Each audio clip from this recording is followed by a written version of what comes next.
السلام عليكم ورحمة الله وبركاته. عاملين ايه يا جماعة؟ حلقة النهاردة فريدة من نوعها، بنقارن فيها بين جهاز بلاي ستيشن 2 وبلاي ستيشن 3 من حيث القدرات والجرافيك والتطور اللي حصل بعد كده.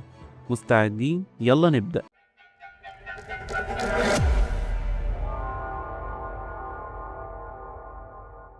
البلاي ستيشن 2 كان هو الأسطورة في وقتها، ودي حاجة مفيش عليها خلاف. لكن لما البلاي ستيشن 3 نزل عمل انقلاب في عالم الجيمنج. البلاي ستيشن 2 كان جهاز بسيط وسهل، وكان بيعمل كل المطلوب منه وبس. كان فيه معالج ايموشن انجين اللي يعتبر وقتها كان قوي جدا، وكان بيشغل العاب بجرافيك حلو بالنسبه للجيل بتاعه. كارت الجرافيك كان شغال تمام، وكان فيه ميزه انه بيشغل العاب البلاي ستيشن 1 كمان.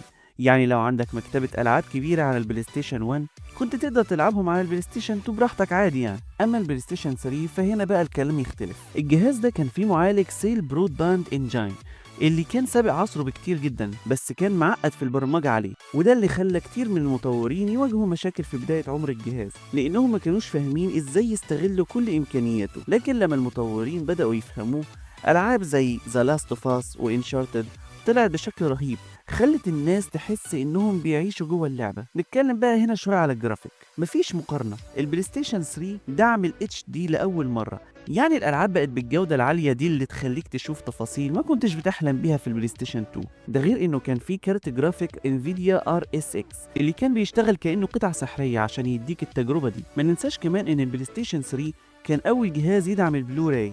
وقتها الافلام والالعاب اللي على البلوراي كانت شيء خرافي.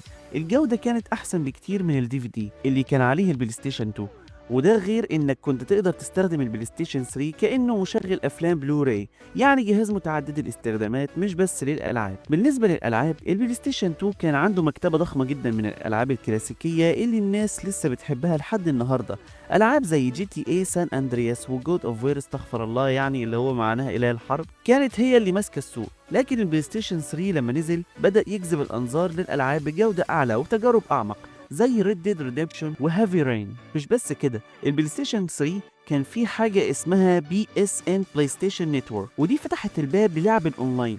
البلاي ستيشن 2 كان فيه أونلاين برضو، بس كان محدود جدا وما كانش منتشر زي البلاي ستيشن 3، اللي خلى الأونلاين يبقى جزء أساسي من الجيمنج. برضو ما ننساش إن البلاي ستيشن 3 كان أول جهاز بلاي ستيشن يدعم الهارد ديسك الداخلي، يعني مش بس تشغل ألعاب من الديسكات، لكن كمان تقدر تخزن افلام، اغاني والعاب ديجيتال والى ما ذلك. البلاي ستيشن 2 ما كانش فيه حاجه زي دي، كنت محتاج ميموري كارد عشان تخزن الداتا بتاعتك.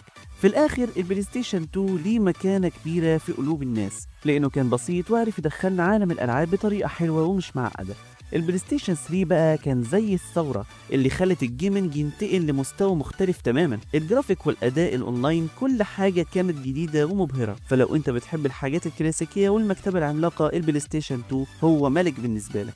لكن لو عايز تدخل عالم الجيمنج الحديث بتفاصيله العالية وتجربته الغنية، البلاي ستيشن 3 هو اللي هيشدك اكتر. وبس كده يا جماعة، دي كانت حلقة النهاردة بنقارن فيها جهاز بلاي ستيشن 2 مع بلاي ستيشن 3 وبنشوف انهي واحد فيهم هو الاحسن. اتمنى تكون الحلقة عجبتكم. لو عجبتكم ما تنسوش تعملوا لايك وتشتركوا في القناة وتفعلوا زر الجرس عشان يوصلكم كل جديد. شاركوني برأيكم في التعليقات، واشوفكم في فيديو جديد. مع السلامة.